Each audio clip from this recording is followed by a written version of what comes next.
everyone, it's episode 3 of It's Sensitive with Alex. And Cass, I'm back. You'll hear plenty of laughing today, but we're talking about a pretty depressing subject. I feel like I'm going to be saying that every podcast, so I probably should stop saying that. Right, it's heavy. We'll be talking about death. It's very timely because a couple of things have been going on for a lot of people I know. Personally, a couple people my age in their 30s have passed away due to cancer or unexpectedly in their sleep. And, Cass just went through a few things. Yes, I lost my dog of 13 years 4 weeks ago as of yesterday. Wow. That's crazy. Yeah. And we started talking about just death in general and realized that this is definitely a sensitive subject that people don't always have a good time talking about. And when I say good time, I mean like finding ways to productively talk about it, because grief is such a heavy thing. And I feel like people are afraid to talk about how they're grieving because everybody does it in different ways at different times. Yeah, I agree. And I also think it's uncomfortable, even though it's the inevitable. Like, we all know at some point we're going to die, unless we all get turned into zombies during Walking Dead or something. But at some point, we're all going to die.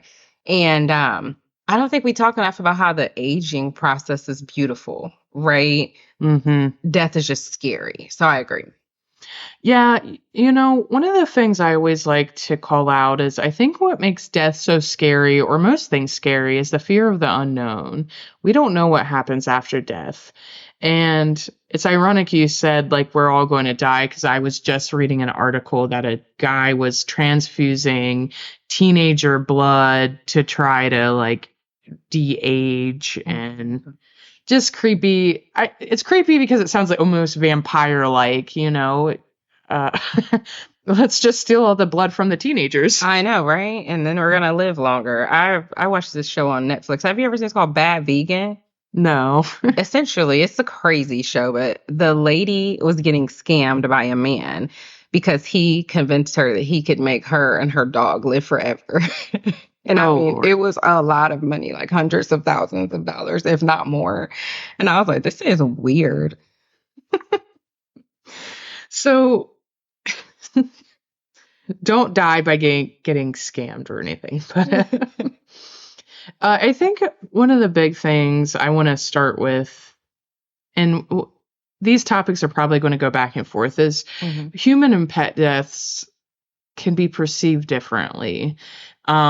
I went through some very heart-wrenching pet deaths in 2020 and 2021. Crazy. And the one in 2020 was just awful. And it was a pet death. I had 2 cats from kittens, Tony and Bitsy. And they were litter mates, and they had my personality. They greeted me at the door. They came when I called them. Bitsy was always on my chest. They were just my cats. They were just my soul babies. Yeah. And Bitsy got ill, and we didn't know how severe it was, and just things started happening very rapidly, and I'm sinking money into it. And next thing I know, I didn't find out till after she died that it was lung cancer, but it just was happening so rapidly. I was panicking and freaking out because this is the first death I had to like really deal with that was like my own.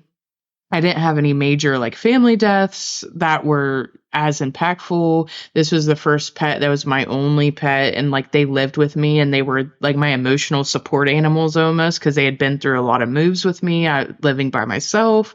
They were there for all these major milestones, and so losing Bitsy became this like earth-shattering event for me, and I could not let her go.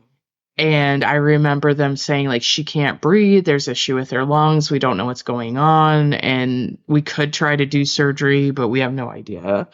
And just, I remember bringing her home, and because she had been in the hospital. And mind you, this is during COVID, so I couldn't even go into the vet's office. I had to sit outside every time they took her back. So that made all of this even worse. And you came over the night before I was supposed to take her to be put down, because they're just like, that will be easier for her. It will be a quieter death. And she had been like really bad. Like, I was giving her IV fluids, and she really didn't have a lot of energy. She really wasn't eating. And then she perked up when you came over, and she was being super cute and rolling around. And you could tell she was still tired, but she just got some energy in her. Yeah, that was my girl. And I think that night you were thinking about taking her that night. Yes. And I was like, just spend another night with her. Like, do it tomorrow. Yeah. And it was so hard, because I'm like, well, what if this is like her having a miracle comeback? Or what if she's really not ready to die? Because she was only 7, which is a young senior. Like, that's pretty young for a cat. Absolutely. And I was like, what if I'm making a poor decision by having her put down, and she doesn't need put down? And I'm having all these doubts about it. Yes. And I don't want to say completely unlike humans, but unlike humans, with pets, we have to make that decision way more frequently, or way more likely, because they live not as long as humans do. And because they can't communicate the same way we do, we have to make those decisions without, their input. Yeah. And I know there's a lot of controversy around allowing people, what is that called? It's called, oh my goodness, medical something. Basically, like the medical term for you want to eliminate yourself. Correct. We'll look up the proper term before the end of this episode. But euthanasia or whatever. Yeah. I don't know if that's the right term. But that's a controversial topic, to whether humans should be allowed to allow medical death of themselves and choose that. Because, if you have a terminal illness, we let humans suffer, but we don't allow pets to. Right.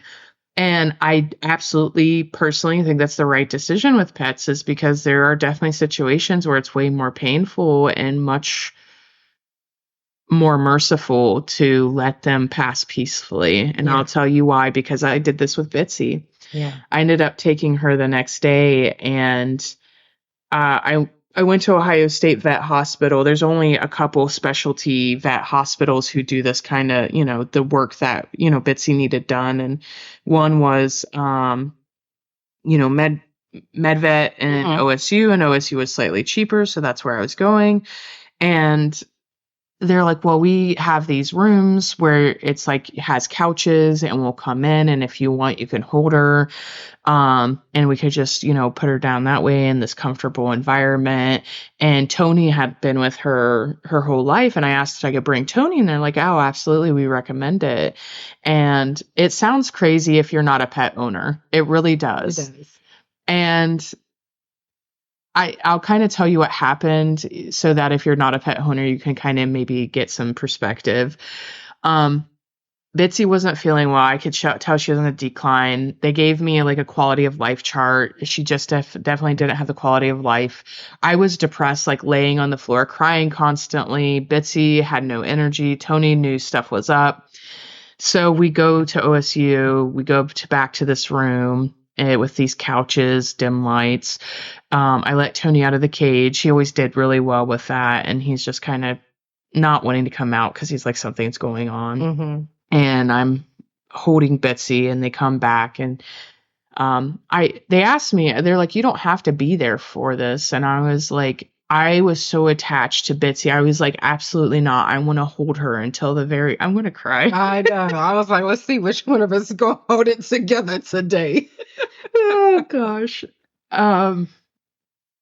This is so hard still. I know. Just like, don't you kind of put it in the back of your mind so you don't think about it? Now you're bringing it up. This is real life, though. Girl, you're about to make me cry. Let me hold it together. Go ahead. So I was holding Bitsy on my chest, and the vet came over and gave her the euthanasia shot, and she just like took her last breath while I was holding her. And it was so, so hard, clearly, because, we're now 3, 4 years out. Right. And just talking about it in this way is like really, it's a good tears like that I have that experience to hold on to with her. Because I could not imagine leaving her by herself in her On a last cold moments. table or something alone. Yeah, no, thank you. And vets say that all the time when I've talked to them, is that they try to be there for the pet, but it's not the same as their owner Yeah. who's been with them their entire life. And I know it's hard on humans, but I can't imagine being a pet, not knowing what's going on and being afraid, and your person like leaves you. Mm-hmm. And to tell you like how in tune animals are, Joni was in the room, and I think I passed Bitsy over to the vet, and I said, hey, I picked up Tony, and he was a big boy. He was like 20 pounds. But I had shown him Bitsy, and he knew his stuff was going on. But the most meaningful thing is he took his paw and put it on her head to acknowledge. Oh my gosh, that's so freaking cute. And that she had passed.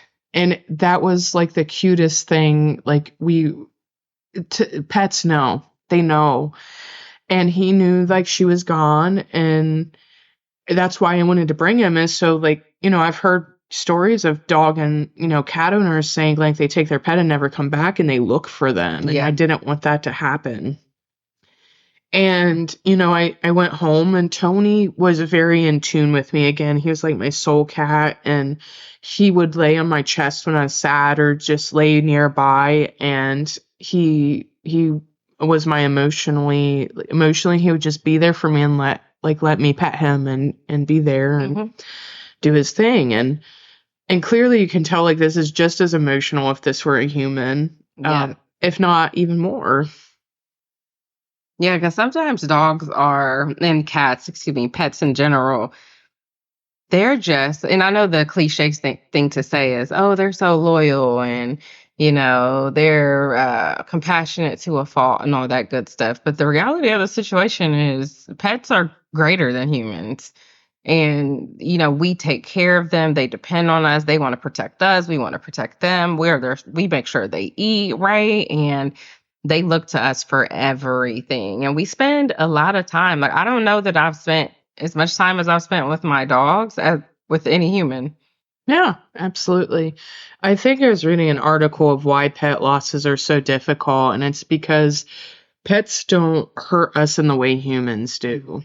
They are, to your point, dependent on us, and they don't emotionally hurt us and cause this pain and regret. They're so innocent in a way, just like children. Yep. And because of that bond we have with them, because they don't cause this pain and suffering, they're mainly a source of joy. The article was saying that, that's why losing a pet is sometimes worse than losing another human being, is because you don't have this generalized animosity towards them. That's deep. That makes sense. Because I'd be like, when my dog gets on my nerves, or, he's acting like a fool today, but like, he doesn't do anything to me that I'm going to be like, oh, I'm going to put him out on the corner. I know we could definitely get frustrated with our pets. Like, I especially get frustrated. I get frustrated with the cats. How you holler at them. Yes. Or dogs, they're barking, and you're like, oh, you're so annoying. And especially if you have a husky. Yes. Yeah. But it's like that anger, frustration passes with pets, because they're innocent and they don't know better, and it's just them being them, And they don't have little attitudes. Like, they try to immediately get back in your good graces, right? Yeah, it's very short-lived. Like, they're never like, for 18 days I hated you, like a human will be. I don't want that food. Oh, wait, now I do. Old fish minds. Oh my gosh. But no, to your point, I think, first of all, let me just say, people that don't like cats or dogs are weird. No, I'm just kidding. But people that choose not to understand how grieving a pet can affect you are probably not the people that you want to have around you when you are trying to navigate that situation. I found myself trying to make it make sense to a couple of people after my dog died, or like defend it. Like, oh, when I was at my lowest moments, my dog was always there. But it's like, if you don't understand it, then that's okay. I don't want to talk to you about it anyways. But I think it is tough. Like, people will say things like, oh, it was just a dog, or it was just a cat. Right. Mhm. And we're like, no, like, I would have spent my whole bank account, right, to make sure that my dog or my cat could have stayed alive and lived a healthy life. And there's to no end. Like, the night before my dog, I put him down because I had them come to the house to put him down. I took him to the animal hospital, and I think I spent $1,000. Mhm. And I knew in the back of my mind, like, he was declining, but I was like, just in case. Yeah. Yeah. Just in case. It's so scary. It is. And we talk about, like, sometimes it's coming because pets have shorter life, but you still don't, like, always know that it's coming, and you're not always prepared for that, and they have these shorter lifetimes. They're eventually going to die during your lifetime. None of our pets outlive us unless you have a tortoise or something. Wait, tortoises live a long time? They can live to over 100 years old. Shut up. I never knew that. I learned something new. Oh, okay. Random fact in the middle of the podcast. But it's hard both with human and pet deaths, like when it happens all of a sudden, especially if it's something traumatic. You're not prepared. You're in, like, emergency mode. You're trying to make these decisions on the fly, and you were very thoughtful, I know, with your money about how you're spending it, and you were constantly doing quality of life checks. That's why you were able to make that decision. Yeah. But you had time to process that and move through it. But when it's unexpected, kind of like what I was saying with Bitsy, it happened rapidly in a short period of time. You don't always feel like you make the best decisions because you're just trying to figure it out as it's going. Yeah. And even in my case, I feel like I still got hit with a little bit of, oh my gosh, I didn't expect that, because he was probably declining over a year, right? It started with, like, his vision loss, and then something they call, like, sundowners, where he's kind of almost like a dog dementia, right? Like, he's starting to just show these, like, really senior signs of not being the exact same. And then there was, like, a period of 6-7 months after, we worked through that, he was fine. Then started seeing some crazy liver values, right? And then, I turned into veterinarian Cassandra, right? Natural herbs, making his food from scratch. Boom, liver's good. And it's like he perked back up, right? And a lot of pet owners say that, like, their dog or cat will be sick, and then they'll have this period where they'll just perk back up and seem fine. Yeah. And that's ultimately what happens before the demise. And like, I totally didn't buy into that until it happened to me, where he, like, perked back up. We celebrated his 13th birthday, had a party, right? And then we ended up finding out it wasn't liver, it was the kidneys failing. The kidneys fell quick, or at least in my situation and some of the articles that I read.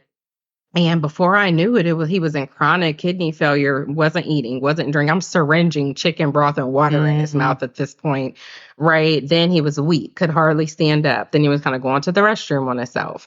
Then he just started breathing really heavy. Yeah. And when I took him to the hospital, she said his kidneys aren't filtering anything. So his blood is essentially acidic, and he has a fever. He's probably just burning inside. And he has to pant like that to get a little bit of relief, but the breathing's probably not going to slow down. And so that's when I knew, like, damn, I thought you perked back up last week.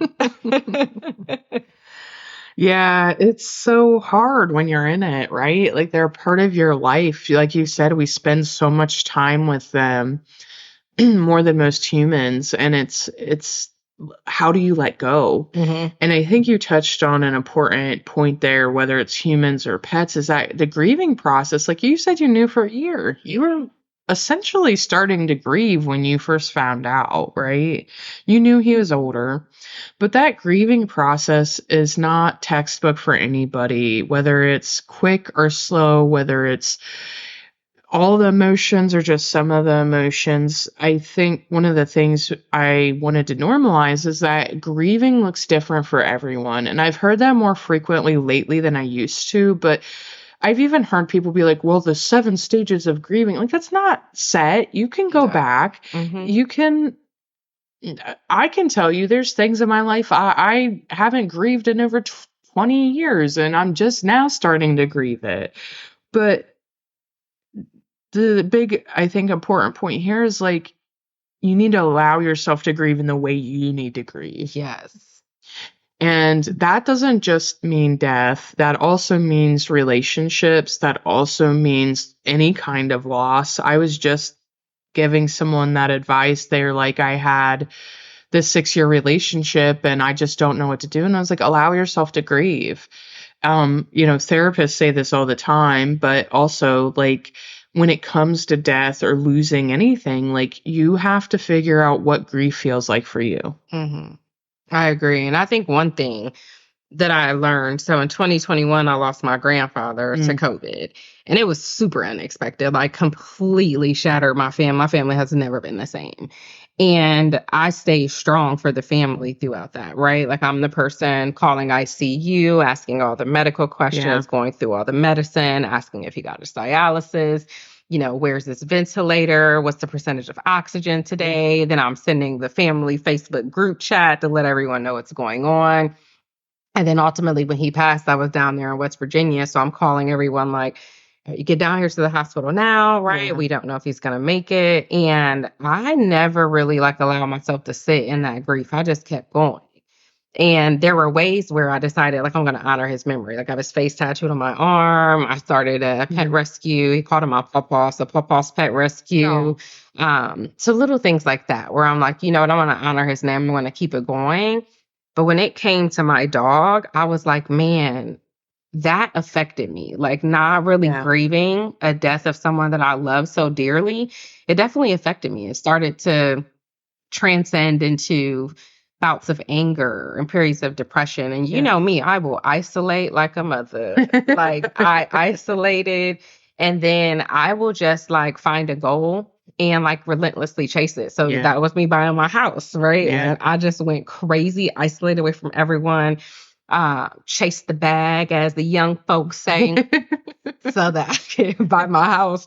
And I bought my house in fall of 2022. So when it came to my dog dying, I probably was in denial. I was in the point where, not quite denial. I didn't want to focus on the fact that he was probably dying.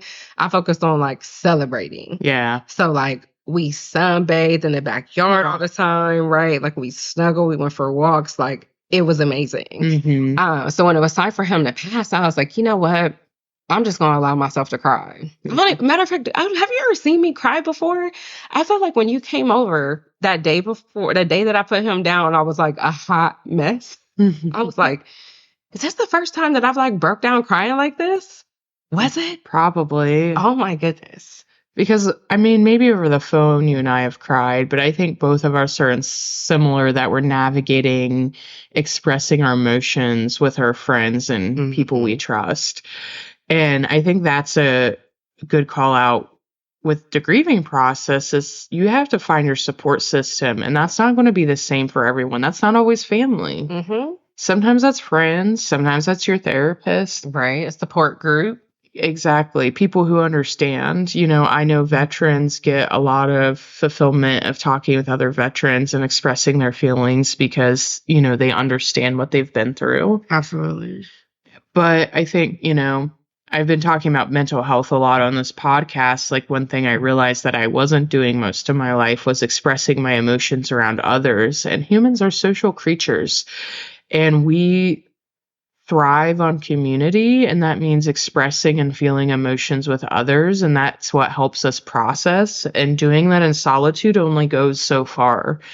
And that's why sometimes grief can be even more painful, is that if we're constantly in isolation, you need your alone time. But if you're constantly in isolation and never finding space to process with others, it's going to make it really, really hard for you to get, navigate through the emotions. And it's not that the other person's going to just tell you, oh, get over it, or you're fine, or it'll be okay. Yes. No, it's not that. Right. It's just making space. And I'm going to explain this for a second because this pisses me off sometimes when therapists say it because I didn't understand it. Like, what the hell does making space mean? They're like, I'm making space for you. And I'm like, what the hell does that mean? Making space means that you're just being with someone. Mm-hmm. You're present with them. You're not worried about your own agenda. You're not worried about what you're doing. I'm making space, for instance, for you to have your feelings with me and be accepted. That's what making space is that I'm allowing you to be present and I'm allowing you to have your emotions. It's not about me, that you have that space to do that. And I'm sure some therapists will yell at me and say I didn't explain it properly, but like that's how I interpreted it.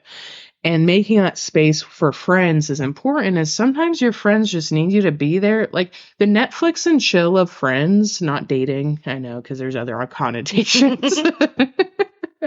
But the Netflix and chill of friends is like you're just sitting with your friends, being there for each other. And I know my roommate, I was sad about a breakup, and she just sat in the living room with me, watched movies, and would hand me a bowl of ice cream while I was wearing my comfy hoodie. Mm-hmm. But when you're grieving, sometimes that's what you need. Maybe that's what making space is for you. It's not the same for everybody, but having that space to just be is so important. Yeah, no, I agree. I usually call it holding space, Holding. but I define it as being intentionally present in whatever way that looks like. Sure. Does that mean that you want me to make you laugh? Does that mean that you want me to cry with you? Does that mean you want me to hop in the car and go slash his tires? Okay, girl, I'm down. I'm just waiting. But just holding that space, however someone needs that space held, and putting everything else to the side. Like, you know, my schedule, like I am busy as heck these days. But if one of my friends call me and they're like one of my best friends, she, actually a lot of my friends, but this one in particular, she has kids, and one is young, you know, at that one about to turn 2-ish or just turned 2 age. And sometimes I'll just ask her, like, is everything okay? What do you need? And she'll be like, if you could just come over and sit with him so I can take a nap. Yep. Right. So in grief, I think it's the same. Sometimes you just want someone to sit there, maybe while you take a nap, Yep. or you want someone to eat a meal with because you haven't had an appetite, and maybe that's going to help you get some food down. So I agree. I think holding space is important. Yeah. Thank you for using another term that doesn't sound like so much work, because making spaces. Let me get my space ingredients. Let's get out the measuring tools. Cass just did this little beater. It'd be thanks. Make that space. Whipping it up. Whip that space up. Oh my gosh. We are so corny. We are not grammatically correct all the time on this podcast, just FYI. Sure ain't. And one of my listeners is my former middle school teacher. So, oh gosh, she's gonna be sending you a message like, Alex, the podcast was great, but here's some notes from your 3rd grade class. Study up. Oh gosh. This one. But no, I think getting back on track, making sure that you identify those people in your life that are able to provide you with adequate support is important. And sometimes it's not easy, because sometimes you're just clouded by the grief or by the depression or by the surprise of it all and not knowing how to process it. Because I think that's something that's not textbook, right? Like just the processing of it and not allowing it to feel like this earth-shattering event, which, I mean, to me, it was an earth-shattering event. But I think that's critically important. And I feel like what death does for me, because to your point, my family, for the most part, was always pretty young. Like my great grandmother's still living. She's 96. I saw her last weekend. It was so cute. Aww. And I just started having people pass in my family, like in the last 5 years, that I'm like incredibly close to, right? Yeah. They may have been like those distant family members, but it makes me reevaluate life, right? Like it helps me remember that time is precious, that we all have an end date, that I don't have time to sit around and deal with anybody's BS, right? If you're not contributing to my peace, my happiness, my success, you have to go. So it definitely has a bit of an impact in the sense that it makes me reevaluate my life, the way that I'm living, right? Am I doing things that I need to be doing to make sure that I'm going to at least live until tomorrow? So I think that's been a part of grief for me is like, okay, well, these people that I love that are close to me are gone. How do I live like my best life to my maximum potential and honor them now that Yes. they're no longer here, right? I like that you said that because I was just having a conversation with someone sitting in a car. I think I've had this conversation a couple of times now. So I said a couple of people my age died unexpectedly, but also I have a lot of friends in their 70s because I volunteered with the Red Cross. I have friends of all generations, and I have to face the reality that I'm going to go through a phase where I'm going to lose a lot of people that are close to me at a relatively young age for myself, but a lot of them are going. When you're older, you kind of go through this stage of life because you expect it because you're in that older stage of life where you start losing a lot of friends, and that's a lot of grief. And there's somebody else I'll be talking to on this podcast about that who's a little bit older with a different perspective. But as a 33-year-old, I'm going to go through that with some folks that are older, and I'm going to lose a lot of friends at a relatively young age because they're all in their 70s, and I'm going to have this wave of people I'm going to lose. And then I'm going to go through it again with this next wave of my older friends. And then I'm going to go through it when I'm that age. Yeah. And it's going to be a lot of grief and death and moving on with life. But that perspective of honoring the memory, I think is super important because as we navigate life and we know that death is part of it, I can't be stuck constantly in a state of grief in the sense of like just sadness and anger. I need to find ways to honor them and the impact they had on my life and celebrate that. And one thing that I've learned volunteering with the Red Cross and with folks that are several generations older than me is there's this perception when we're in high school that you just like graduate, you go through life, you get married, buy a house, have kids, have a single career, and you're done. And I was taught or learned through volunteering with these folks that you can have multiple careers, multiple lives, multiple everything. Amen to that. It's not linear.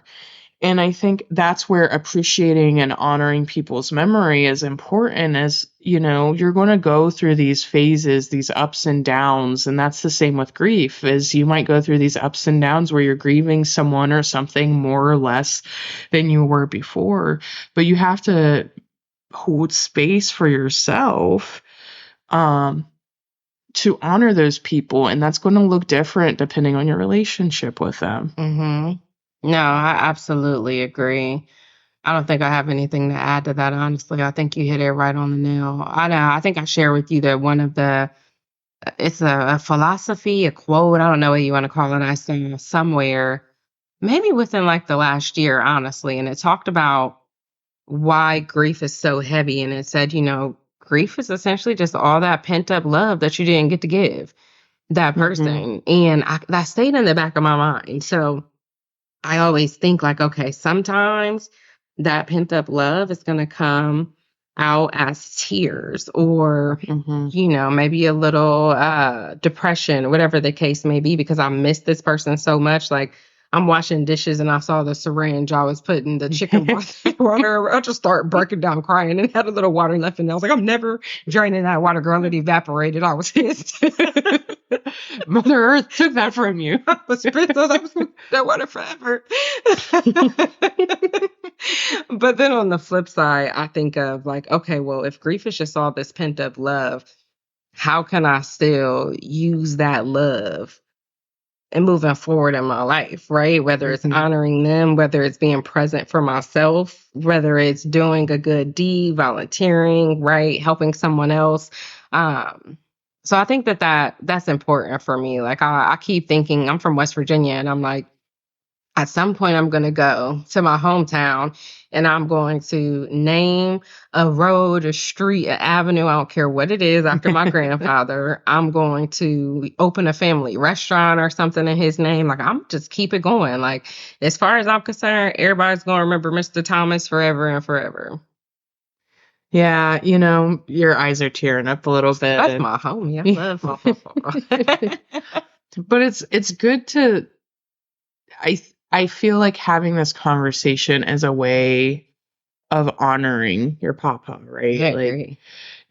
I think honoring the memory of your pet or your loved one could look like anything from, having pictures or tattoos to continuing to live your life. I think one common theme that you can find at a lot of places, and hear from a lot of people, is the things that people regret when they're on their deathbed are typically the things they didn't do. And a lot of times, I know it's cliche, people say, well, so-and-so who passed away would want you to continue to live your life, because those who pass on from this existence, I can't imagine in any good mannered way that they would want you to suffer. And constantly, they want you to be sad. We're all going to be sad. That's okay.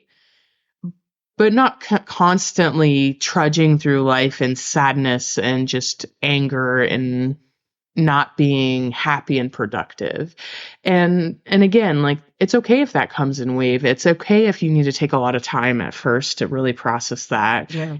It's okay if you feel a mixed emotion. Relationships are not black and white. They're a spectrum. My therapist would probably tell me to remind myself of that every day. Note to Alex, re-listen to this podcast every time. But within that is like, I think you also hit the nail on the head there too, with like making and holding that space for yourself throughout that process too, and giving yourself grace. And, you don't necessarily need to constantly honor them every day, or you failed, right? It's not Mulan and you're not going to, lose to the Hun, but Right. For me, like, honoring Betsy and Tony is I still share their funny memories. And, I have a lot of friends who like them that didn't really like cats because they were just such cool cats. Yes, they were. And I have their ashes in the living room, but I continue to adopt cats, and they're quirky in their own manner. And it took them a couple years to come out of their shell, but now they are, and they're not the same as Bitsy and Tony. And I thankfully moved on from trying to compare them to Bitsy and Tony, and I cherish them for, the pets they are and their personalities now. But that doesn't mean I forgot about Bitsy or Tony. I just simply look back at the memories and it makes me smile now. And yeah, it makes me a little sad, clearly. I was crying earlier in this podcast, but that's how I honor them, is I respect that. I adopted other cats and gave them a loving home, and they, make my life a little bit more colorful. If you live in my neighborhood, you just hear me hollering pumpkin. I'm not crossing the street. Get your ass back here. And ironically, he does. He's very smart. He does. But, honoring the memory of one you lost is important to navigate, and that might change over time too. That doesn't mean you have to constantly wallow in that grief either. I agree. And you know how, like, there's that saying, like, laughter is good for the soul. Like, don't be afraid to put some laughter in there. Like, there was a point where I was sitting down with one of my friends and I was just thinking about all the funny moments where, like, for example, there was this time where I was getting ready, I'm always throwing some type of party. I was getting ready to throw some type of party. I don't remember what it was. And I had a bunch of, like, bagged chips, and, like, I had a maybe, I don't know, 20 pack of, like, little individual size Flamin' Hot Cheetos, right? They were sitting on the dang shelf. Like, I mean, it wasn't even, like, where the dog could get them. Somehow this mofo got onto the shelf and ate all 20 packs of those damn Flamin' Hot Cheetos. Of course, it's flaming hot, not normal. And when I came home, like, I'm pissed because I'm like, oh my God, no, I don't have any tears, blah, blah, blah. But then I'm like, oh, but when you go to use the bathroom, let it your booty. And so just being able to like look back or laugh at those moments, I think is great. Like laughter uplifts you no matter how much you want it to or not. And then sometimes even just like talking to my papa, and I'll be like, and you saw me fall down them steps. I'm still clumsy. Like, so just finding ways to still like laugh and have like a little bit of joy. Or I'll think about like my papa used to hug me. And he would like when his like beard, he would shave his beard off when when it grows back, it's stubbly. Yeah. And he'd be like, I'm gonna get you with my whiskers.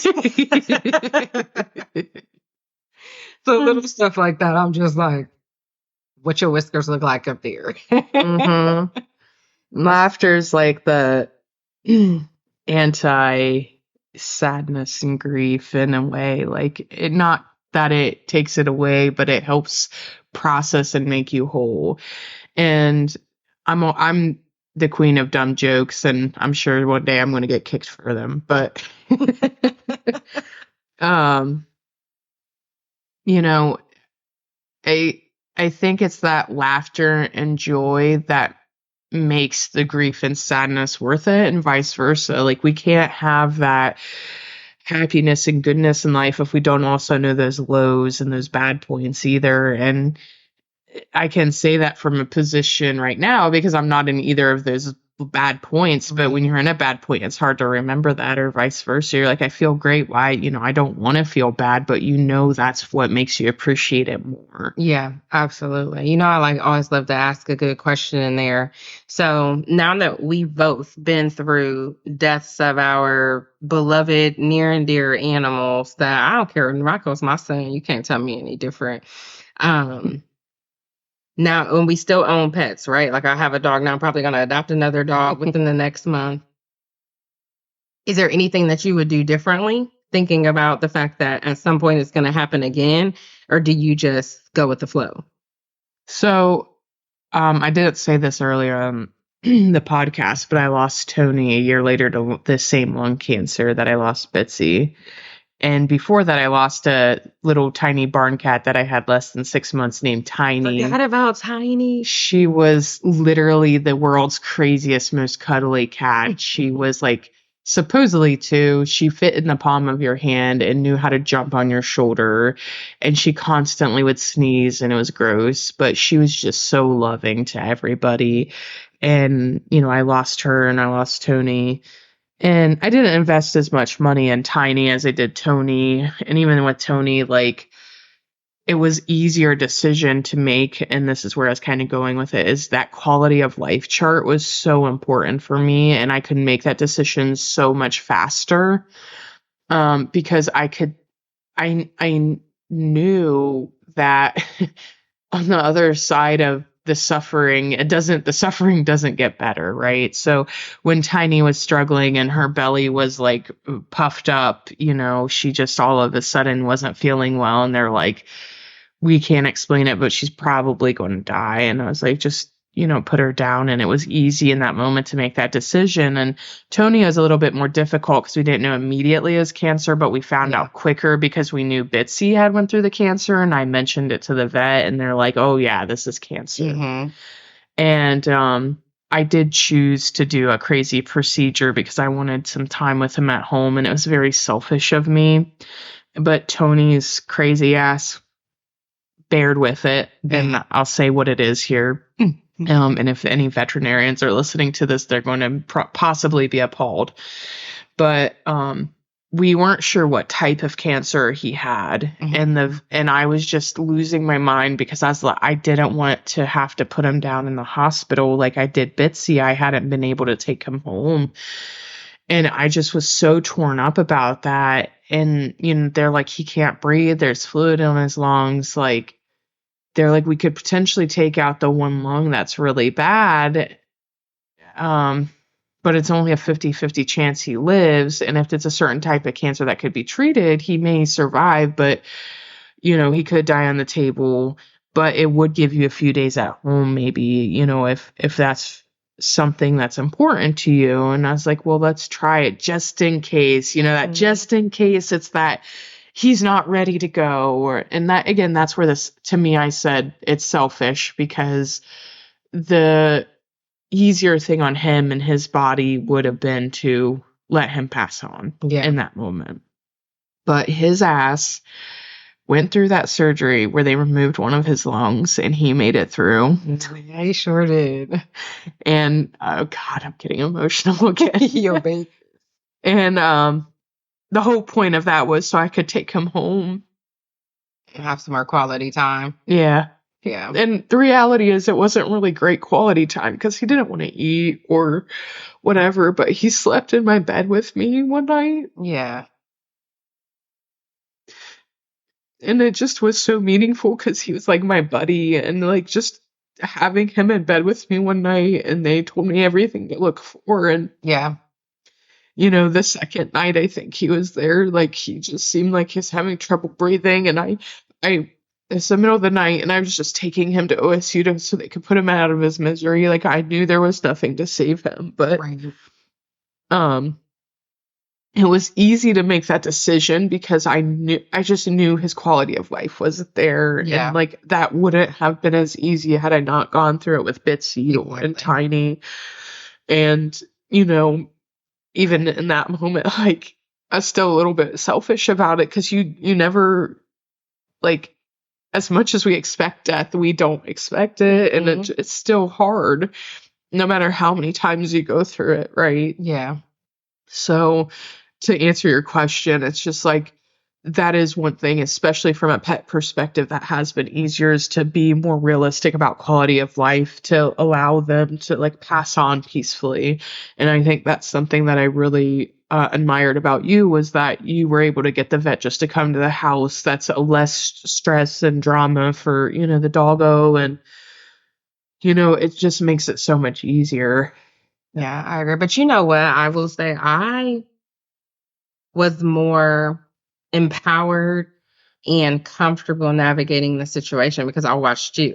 So like Bitsy was like, I was kind of terrifying, traumatizing for me too, because I was like, oh my gosh, like I don't know what to do. I'm just gonna come and hold space for you, right? And then the fact that you were like, hey, I wanted Tony to know, and like those were things that I hadn't really thought about because my dogs, they were young and they were healthy, they were doing their thing. And so when it came time for Rocco, I was like, okay, I'm going to pay. And it was a nice chunk of change, but I'm going to pay to have this service. It was called Lap of Love. They were fantastic. The gentleman that came out to my house, his name was Jeremy. Shout out to Jeremy, because Jeremy was the motherfucking bomb. He was crying too. I was like, my son. But just having him come out, even though my beagle tried to attack him. It's like, my beagle knew what was happening to me, was not with it. He's a little ghetto. No, I'm just playing. But I had to put my beagle in the cage for a little bit because he just he literally laid in between. I was holding Rock on my lap. He laid in between us and the vet and was growling at him. And I was like, it's going to slide him into the cage. Pets know. Yeah. Animals know. Just being able to hold him, keep him in his places of comfort, right? Didn't have to take him to the cold hospital around people that he didn't know. And even after he administered the euthanasia, he was like, take as much time as you want with him. So girl sat there with him for maybe 30 more minutes. And then when he came back in, he put him like this little picnic basket. It's not funny, but it was like this little picnic basket looking thing. Then he tucked him in. And then they brought his ashes to my door the next day. I wouldn't have done it any different, but I wouldn't have thought to do that if I hadn't have been there when you were going through what you went through with Bitsy and Tony. Yeah. Yeah, that was offered to me at the time, and I just couldn't afford it because it does cost a little bit more to have somebody come out. And I think that's why planning, if you can, or, having emergency funds is helpful. So it makes some of those decisions easier. I was broke at the time, both when Bitsy and Tony got ill. And, I had to do a GoFundMe, and it was embarrassing, but I love them so much. I was willing to put my pride aside. Absolutely. And it's just hard. It's just hard. I do have a question for you, though. Yeah. I know it was incredibly difficult for you to navigate losing your papa. And you had mentioned earlier that, you had to be the one to kind of make the phone calls and make the decisions. And I think that's a pretty common theme for a lot of people I know is they're that person who takes care of the things, but it makes me wonder, how did that affect the grieving process for you when you had to be in the zone while it was all happening and focused on getting things done? What did grieving look like for you? Honestly, I feel like it just didn't. It didn't look like much. Like I just pushed it to the back of my mind and stayed busy so I didn't have to think about it. And so that's why I wanted to make sure I did things differently with my dog, because there was never a time where like I just called my friends and said, "Hey, I'm feeling down. Come over and spend time with me," right? I just was like, all right, I'm going to take this new job. I'm going to make more money. I'm going to, at the time I was at the very end of my chapter 13 bankruptcy. I'm like, I'm going to pay this bankruptcy off early so I can buy a house. And I just like, I allowed myself to suppress it. And it was a major event in my life, but I just suppressed it. I didn't grieve. Still to this day, I talk about it in therapy a little bit, and I'm like, well, do I like backdate my grief? Like, how do I make sure now? That's called avoidance. Yeah, exactly. Yes, I was extremely avoidant. But just making sure that I'm like talking about it, that I'm allowing myself to like cry. Cause you know me, I'm a big, like, I'm gonna remember you person. So I got the portrait in my house. I've got like my little memorabilia of his. I've got the tattoo. But just like sitting in the emotion and just like allowing it to come out. I don't know that I fully have done that yet, honestly. I would agree with you. Yeah. Yeah. I think that's important to remember because I've been through some pretty tough life events with my family. Like my mom's almost died a handful of times, and that is its own grieving process in of itself. But I was so hyper focused on handling the situation that I didn't really allow myself that space to grieve or even talk about it much, because I just did the same thing you were just talking about, as I avoided it and I just dealt with it. And here I am years later, I'm like, I'm still pissed about certain things, not because that my mom was sick, but because of how I handled things, and just I didn't make space for myself, and like I got burnt out, and it caused like this domino effect because I didn't properly take care of myself and hold that space. Yeah. And I think if anybody takes anything from this episode today, is like, I hope that it's understanding how important, regardless of the type of loss, whether it's a death or somebody exiting your life or a pet, that you can maybe take the little nugget that like feeling your emotions, processing your emotions, and allowing yourself space to grieve is so, so important, because otherwise you kind of can get stuck and it shows up in other places and in other ways you don't quite expect. And, I have some folks that I will bring on here and we'll talk about that a little bit more. But, I think it's just super important to talk about grief and talk about how you're feeling. And to your point, hold that space for your friends or yourself even. To your point, you're still trying to work on your pawpaw, and that was before Rocco died, your doggo. And, I feel like you're doing a really great job processing like Rocco, and you had your friends come over and say their goodbyes, and that was like a way for you to honor his memory. And that was amazing.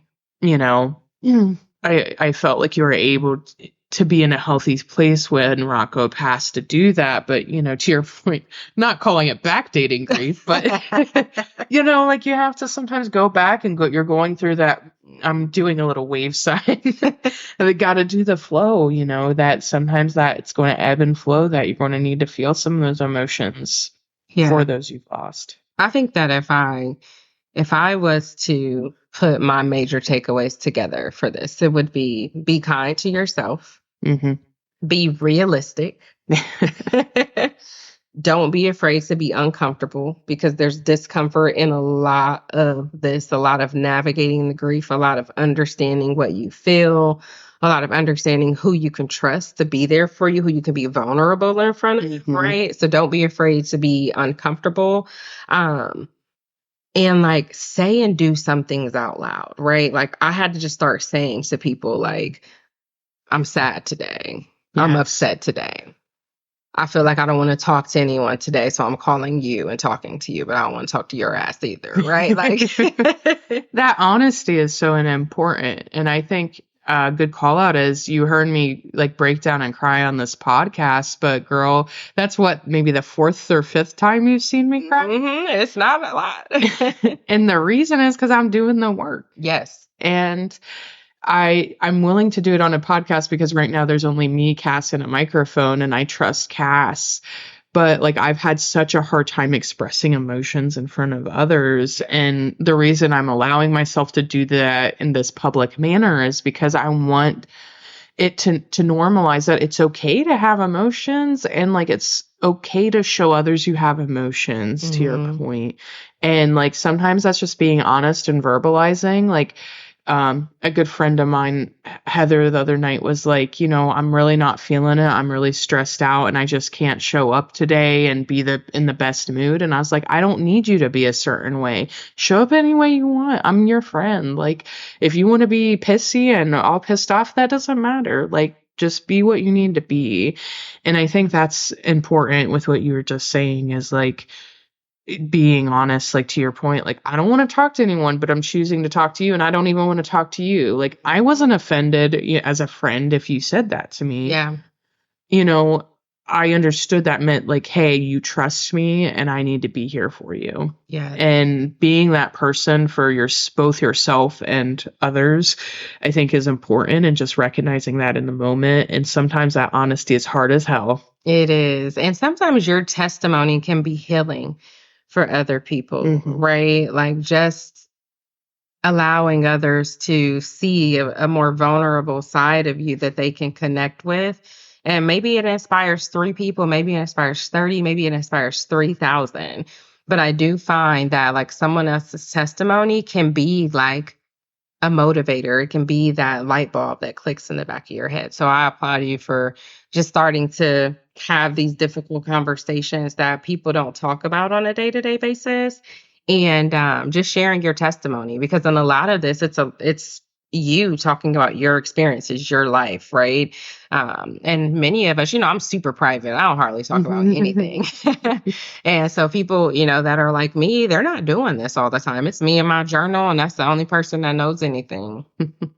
Yeah, and I have a lot of respect for you for also being authentic and vulnerable. And we said it a couple times, like, oh, I've never done this before. Right? We're navigating this together. Agreed. And there will be many more. I have a lot more folks lined up that are sharing their journey for maybe the first time or the 100th time on this podcast. And to your point, that testimony is important, because I think that when you said say it out loud, like say it out loud makes it more real. I know when I'm grieving or struggling with emotions or even loving myself, saying outside I love myself is so freaking hard. It's crazy, right? Yes.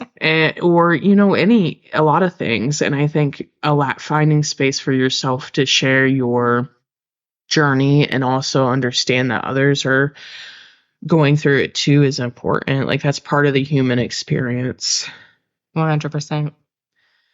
So with that being said, my thoughts are out to a few people today. There's a lot going on. It seems like I'm a firm believer in Mother Nature has its way, and there's seasons for a reason. And there's some seasons going on for a lot of people in my life right now that involve death right now. Yeah. You're sending everyone love, comfort, clarity, resilience, perseverance, and motivation. Absolutely. And one last thing I'd say with that is always come with empathy when you can find the energy to do so, and always offer a hug. There's so much to be said. Ask for consent. And I did that today with a colleague who I, know virtually. It's like, can I give you a hug? And they're like, absolutely.